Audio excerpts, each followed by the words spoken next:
Are we talking only substance addiction, or are we also talking things like internet addiction, sex addiction, gambling addiction, iPhone addiction, etc.? David,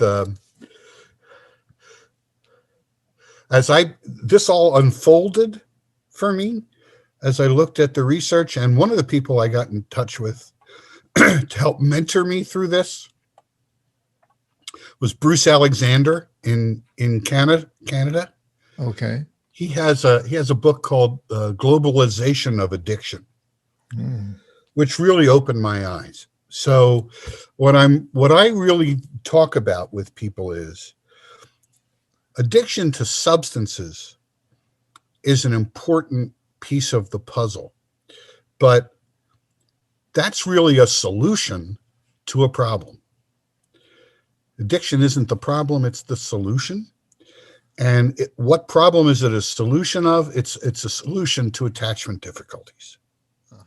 And so if you think of it that way, then people can cope with attachment difficulties with different kinds of attachments. So certainly chemical substances is one.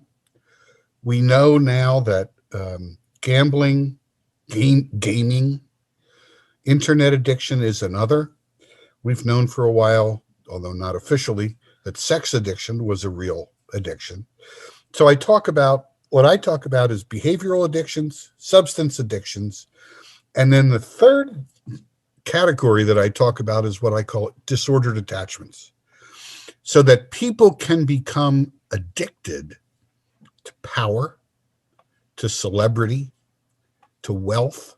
Yeah, we've seen some examples of all of that recently. Haven't we really? Yeah. Yes. I used to say to my students, I can't really talk about what we've seen recently without getting into political stuff. But Yeah. I tell my students, if you don't believe that addiction to power or wealth is a real addiction, take a look at the Amazon and what we're doing to the forests in the Amazon, which is the Earth's lungs. And Yeah. that's all what we're doing is driven by power and wealth, and they don't care what it's doing to the rest of us.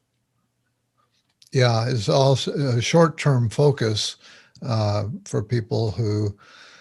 It's surprising that some of the very wealthy and powerful people in the world have uh, a short-term focus. I can understand the poor farmer in the Amazon who says, "I got to feed myself, and this is the only way I know to do it." So Right. yeah, you can cut down these trees so I can grow a crop, and I can support my family. But you look at somebody who's got a lot of resources and still is taking such a short-term view that it's destroying our world.